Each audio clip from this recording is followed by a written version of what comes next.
Welcome, Real Estate Exam Study Group, everybody. Hey, this is Adam Ashmont of Hondros College and Ashmont Realty, and we are live with a very special guest. Brandon Hord's in the house. Hey, good afternoon, everybody. What's going Thanks for on, tuning buddy? in. Hey. Yeah, it's good. We haven't had a guy here for a while. I think Hey. Dylan Cavity was the last one. That's been a while. So we got people that are filing in.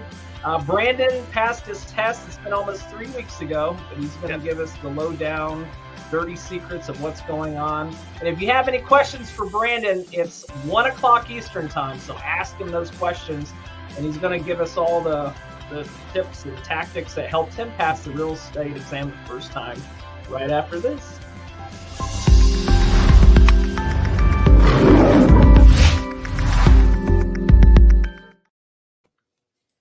Well, welcome, Brandon.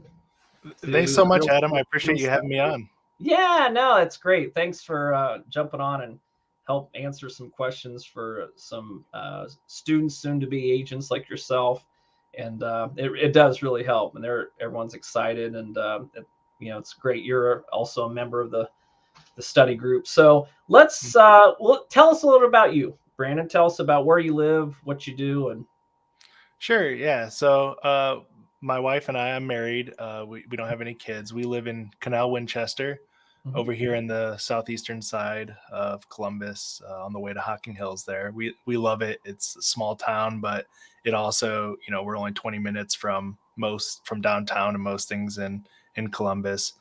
I'm originally from Northwest Ohio, a small town called Fremont. I don't know if anyone's been up there that way, but we moved here a few years ago, and you're the Purple Giants.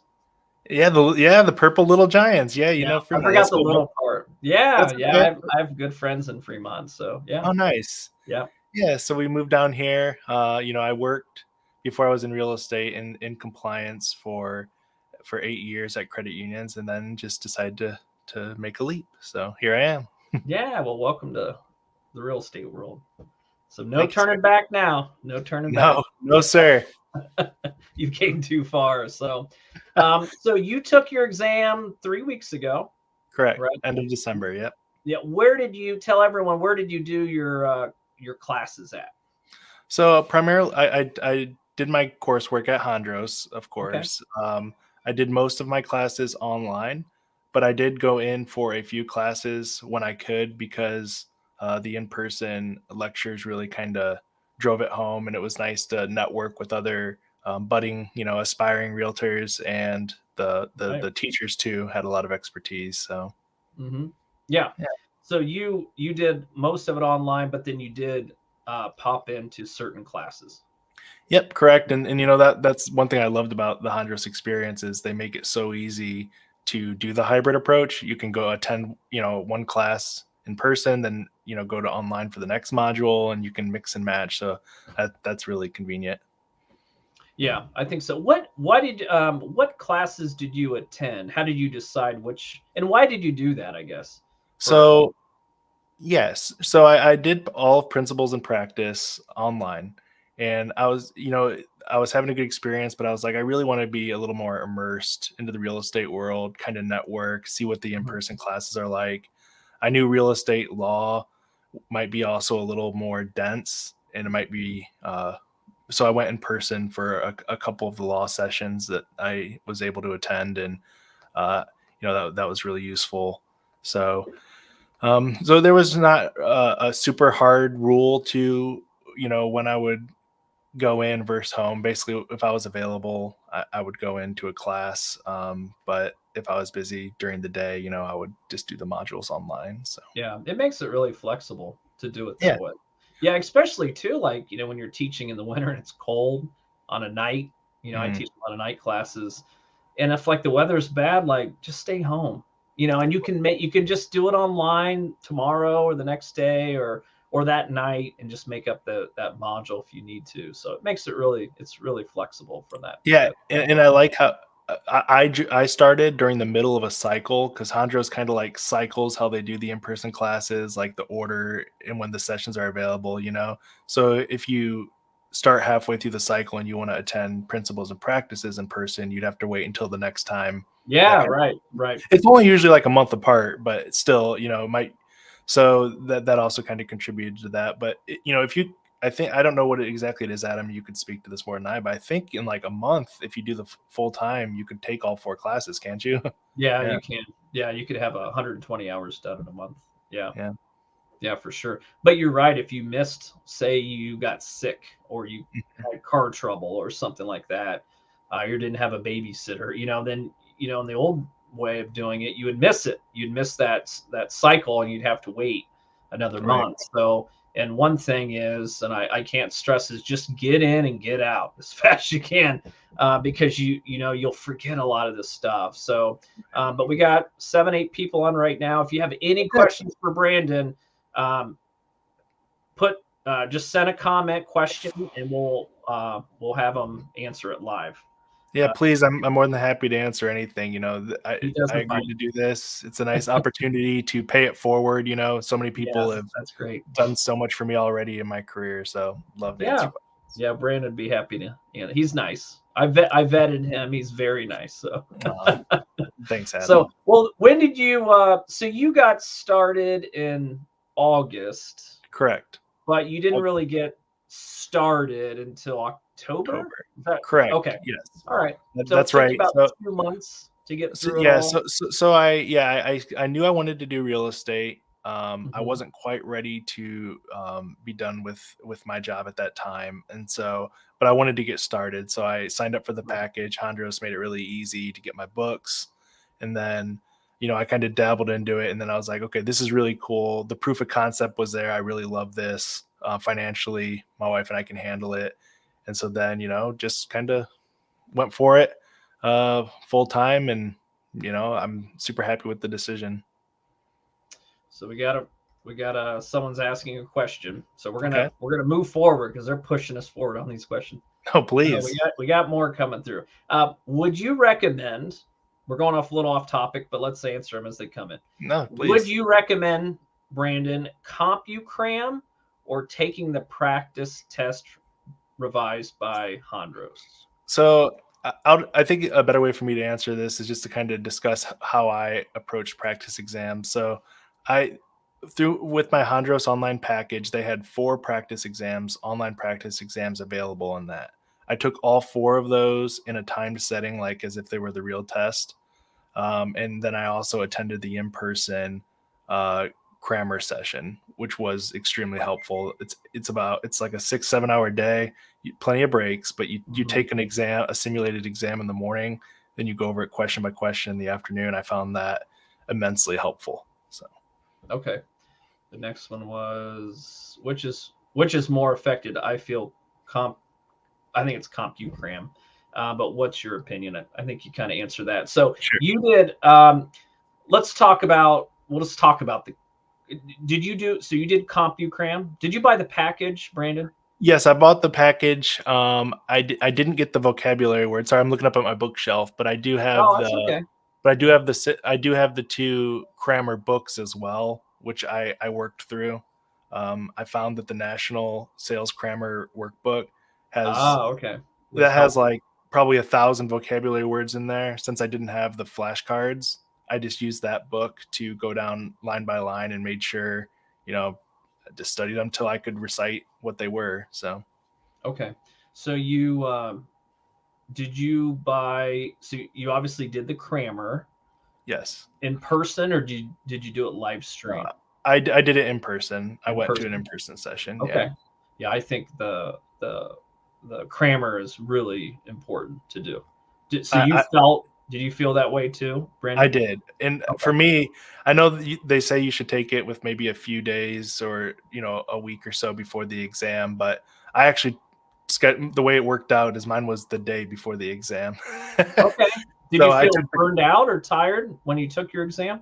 I did not. I still got plenty of sleep afterwards. For me, that method was helpful. Some of the questions were I can't speak about specifics, NDA and all that, but generally some of the questions were almost verbatim concepts that we covered in the crammer the previous day. And with it so fresh in my mind, for me, that really helped. But I think certainly burnout is a risk, and you might want to do it a few days before the exam, but it just depends on what works for you, I think. Yeah, I always say, 2, maybe 3, and it's not, and the really reason is this. It's just because the crammer is an all day thing and it's exhausting. It is a It's lot. mentally exhausting. So, if you're an Iron Man like Brandon, it's fine. But a lot of people are like, I don't even want to talk about this stuff. I'm so tired. It was 7, 8 hours, and they just want to take a mental break, Right, and have a day off. Yeah. It would have been nice to probably have a day off, but Yeah. it's what it is. Did you buy any? Did you buy anything from PSI? The practice exams through PSI. That one I comes up did a not. lot. I was on the fence. I was at the point of pretty much mouse hovering over the premium package with the however many hundred of questions that they shoot at you in different series, so you can get pretty much limitless practice tests from them. Mm-hmm. But I just felt confident from if I studied the vocabulary and attended the grammar from agents I've talked to that went through it, that I could pass. But everyone I know that's done PSI has said great things about it. So Mm-hmm. Yeah, a lot of It's if you asked that question maybe 2 years ago, mm-hmm. there wouldn't be that many people. But lately, the last year, it seems like it's over half of people who buy the PSI. Really? Now, for the people who's watching this that doesn't know, you can buy practice test through PSI. It's $50, and it's very similar to the CompuCrammer that Hondros has. Now, one thing I like about the PSI one is it is exactly the look and feel of the actual exam. Okay. And a lot of people say, I'm really glad I paid that, not because of the content, it was because I could understand how it worked. Like I knew like the what's the word? The blase white background and where the click the buttons. They didn't feel like they needed a test drive before, because they were comfortable using that type of a format. So got another one, and we got what? Oh, we got hello, Congrats, Brandon. Gave you a big Hey, thumbs thank up. you so much. Yeah. Did you? Okay, we got a couple of them asked the same questions. This is asked a couple different times. Did you study the keywords from the books? Yes, I did. And in fact, besides the all day grammar and the in-person grammar, I'd say that studying the key terms is the best thing I could have done. Oh, There's a really? lot of Okay. there's a lot of lofty legal definitions and concepts in real estate that, if you don't have those really nailed down, that, someone says a word and you know what it is, the exam can get misleading. I mean, they're not trying to outright trick you, but they're making sure you know your definitions, so, Good. Mm-hmm. So you definitely want to study the key terms, I think. Now, when you took the exam, one thing I talk about is like process of elimination. Did you feel, Brandon, that like out of the 4 answers, since you knew your keywords, did you feel 1 or 2 of them, since you knew your keywords, you could easily eliminate them? 100%. Yeah, Okay, great. that's a good call out. I think that's one of the biggest advantages of knowing your definitions, because sometimes the answers will be definitions of other terms that it'll be the actual definition of that other term, but because you studied, oh wait, that's actually, that's actually, a leasehold estate or riparian rights or whatever. That's not this. So you'll be armed with that knowledge and can, increase your chances for sure. Yeah, you can. Yeah. Just, well, now you get down to a 50-50 situation, instead of a 25% chance you're going to get something right. So, and every little bit. Here we have another one coming through. Facebook user. I've finished my classes a few months ago. And I haven't had a lot of time to study for the exam, so I don't feel ready. What do you think will benefit me the most at this time to prepare? So that they haven't studied. It's been a few months. Sure. So Yeah, what a do few you? months off. Yeah. So the first off, I would probably check is has your Hondros um, subscription expired? Because I think you have 6 months. Is that correct, Adam? From That's right. to do Yeah, you everything. can. That's right, Brand. You can do extensions. Hmm. They'll give you like a one-time extent. It's $100 for the Okay. extension. Yeah, but So that's so a good point. either way, whether you're expired or it'd be probably worth the extension. I would definitely attend the crammer, but before you get to that point, I would go. You should have the books or access to them if you bought the package. So I would study terms in those books. I would definitely dig in and refamiliarize yourself.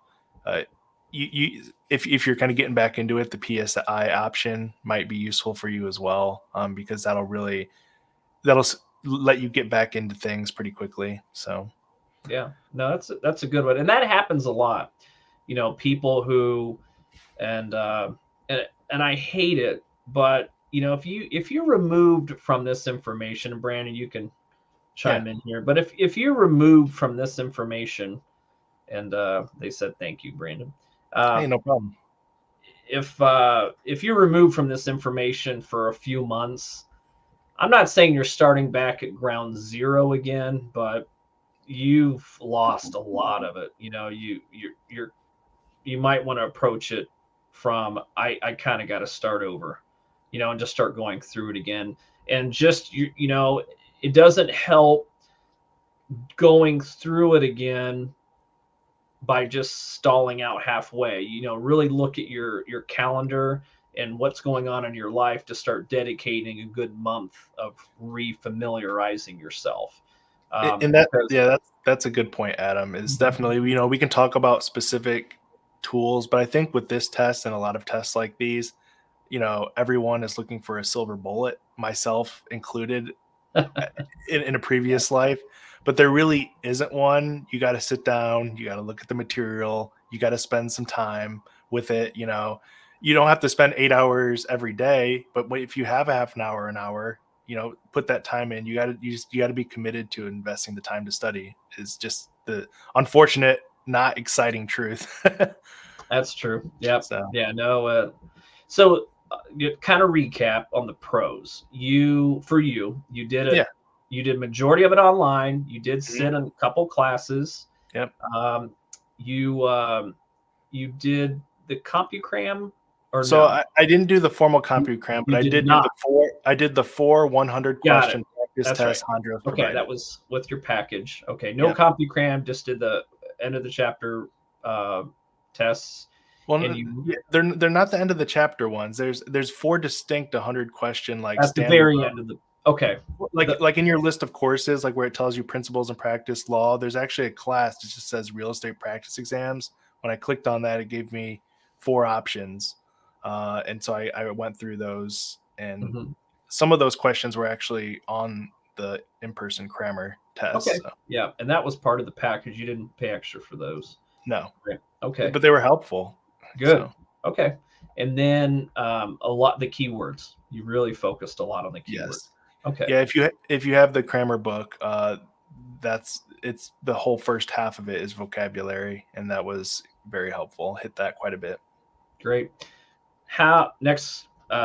This is a question for me. How many Yeah. math questions did you have, Brandon? We always get that question. Math. Oh, they were probably somewhere between, I would say, 5 to 10, probably out of the Exactly. questions, Yep. five That's to 10%. And honestly, they go, especially if you attend the in-person classes with the Hondros instructors, they go more in depth into the math typically than you'll end up needing on the test, which is really nice because you'll be stressing a little bit in class, going, oh man, some of this is getting really advanced. And then you'll go onto the test and be like, oh, I got this. This is actually step 1, 2, and 3. And in class, they were still also showing us step 4 and 5 and 6. And you don't, so um, be familiar with the math because they are on there, but don't panic or worry about the math. If you put in a little bit of time, there's nothing there that most people won't be able to pick up pretty quick. So most people psych themselves out, don't they? It is. Yeah. Yeah. Do you remember?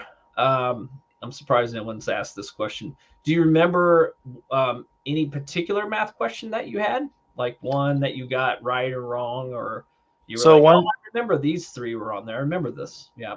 You didn't so one, block it out of your I don't nightly remember the memory? exact question, but I do remember some terms that you need to know. There will always be an acreage question. So make sure you know how many square feet are in an acre. Okay. Make sure you know your township, mile squares with your 640 You acres want one of those? divided into Okay. 160 into 80. There's almost, from what I hear, there's almost always a question on that, and I had a math question on that. You did. Okay. No, you got to know your capitalization formula. IRV is just the easiest way to remember it. So understand that formula: income divided by rate equals value. You Give me had one of those? You had that, Brandon? I did have a capitalization rate question, All yes, right. and I also had a factor question with calculate the P and I's, or so understand how to calculate principal and interest, and that's stuff that is covered very in depth in the course, in person or online. So there were no surprises. I'll say that everything math wise that was on the test was either in the books or in the study Yeah. materials. You had some little tougher math questions. Do they have anything on down payment, commissions, or anything like that? Yeah, no, that now that you're mentioning that, that brings it into, yeah. Okay. There was one commission calculation question, so it was the house sale was this much, the split was this, how much commission would this person, and those are tricky because what you're thinking is the question's asking always is how much would you earn, but sometimes the question will actually ask what did the other side earn, or so you got to make sure you're reading specifically what they're asking Oh, for take any your question. time. Yep. Commission was big. And then of course, basic formulas, calculating square footage, you know your shapes, how to calculate the area of a square, a triangle, things like that. We have about a dozen people on. If anyone, if you're on right now, it's a little after 1 o'clock Eastern time. If you have any questions for Brandon before we wrap up, he'll answer them for you real time. So, is there anything that you studied, Brandon, that you're like, I kind of, it really wasn't important. I kind of wasted my time on that. Does that make sense? Mm, Or yeah, maybe, there was a little bit. The books, the review crammer books, they have a lot of fluff when it comes to, uh, they provide you with, especially on the side of like agency, um, some of the Ohio laws, like they go in depth into the Ohio Revised Code, into all the ethics of the canon of ethics details, and you do need to know it at a high level, but don't get too caught up in the weeds on some of that stuff because okay, it's good stuff to know in your career, I think, but your goal right now is to pass the exam, and you can definitely get too caught up in the weeds on some of that stuff, I think. got it. But Yeah. that would be the biggest thing for me. And I would say one of the more challenging concepts for some reason for me, understanding life estates was something that took me a little bit to wrap my mind around. Is so that was, if you're curious, one area where it took me a few times going over it to be like, I'm really making sure I understand what it was life estates, and there likely will be a life estate question. So All right. Well, last chance. Anyone has any more questions for Brandon Hord? Thank you for everyone that participated. yeah, and Ask questions. while we're waiting, if anyone has a last question, do you think it'd be useful, Adam, for me to maybe walk through my test day experience just briefly? Yeah, I yeah. think We some didn't people, we didn't touch that. Yeah. I think Um, some people are a little you scared went to about that. Groveport, right, Correct. Brandon? Okay. Correct. Yeah. Go ahead. Go ahead if you got any tips for them. Sometimes we cover that, and sometimes we don't. But go ahead. Sure. Yeah, I just know it can be a little daunting going to the test center. So, sure. yeah, I went to the Groveport Test Center. It is a Mhm. little bit tucked back into like a generic looking suite of offices. So make sure you give yourself a few minutes early to arrive and walk in there. They had a calculator for me. I bought a Dollar General one, but this Oh, particular testing center had a calculator for me, so they wouldn't let me bring in my own. So I can't promise that policy won't change, but as of when I tested, I didn't need a calculator. They provided me mhm. with one. They No, make you're you fill out. 100% right. Yeah, Yeah, Brandon. They will provide you with a pencil and paper and a hmm calculator. Yep. You cannot bring even keys. You can't bring anything into that. Yep. They have you empty your pockets, everything, put it all into a bag, and then you tie the bag on the back of your chair. They walk you into a secure to the testing station, and it's just like a standard kind of cubicle thing where each station is blocked up, partitioned off with walls, and it's a nice quiet testing center. You can get earplugs if you want them.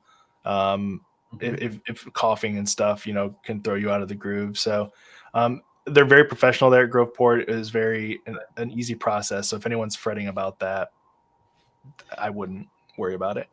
Yeah. And doesn't sound like you did, but did you go to the testing center since it was pretty close to your house the day before or anything to know where you were going, Brandon? I did not, but because of it being tucked away where it is, I would recommend to people do that. I actually parked on the wrong suite and was on a door like, this has to be the right one, and it wasn't, and I ended up having to walk around, and I was like, there it is. So so I'm glad I got there earlier the day of. But yeah, if you have some time the day before and it's not like a 45-minute drive each way, I would definitely do a scout of the testing center. It helps. It just cuts that anxiety down of like where you're going. Yes, I always talk like first day of school or college when you check out your classes. Like, it's just, if you know where you're going, you're not worried about that part of it. You're just worried about retaining, because that'll throw you off. Did you kind of one last question from me? I guess did you feel you had plenty of time, Brandon, to take your exam? I did, and I'm somewhat of a fast test taker by nature, but I slowed myself down for this exam to read carefully. But they bake in plenty of time. This isn't one of those exams that really pushes you to the last minute. I did take the LSAT a couple times in a previous life, and that test really pushed you to the edge of the time. This real estate exam, if you're methodical and you keep, you have time. You can take a minute to collect yourself, take a deep breath, stretch out, and just so I think they do a good job with that. Good. Yeah, they do. I mean, you do have plenty of time. Just take your time, because it's tricky. Read the full sentence and maybe twice. Just take your time. I was trying to think of a specific example, but yeah, they definitely tend to do that. They'll ask you a bunch of things, and you'll feel like what they're asking for is obvious, but then you read it a little closer, and there's a not in there, or a always in there, or a sometimes, one of those qualifier words, and it completely flips the question. So just good tip. So all right, guys. Well, Brandon, thanks again for coming out. Thanks for having me. Hope I did the ladies' test on this side of the fence. You were in the group, and now you're giving the information to the group. So, but thank you for joining. So. But if you have any questions for Brandon, post them in the comments below, because Brandon, you can jump in the study group and answer them later. We had a pretty good turnout today. Yeah. Good. So, all right. Well, thanks again, Brandon. Remember, if you have any questions for him, just put them in the comments. We'll be happy to answer them. Again, this is Adam Ashba of Hondros College and broker at Ashmont Realty. And we'll see you guys all next time. Bye, everybody.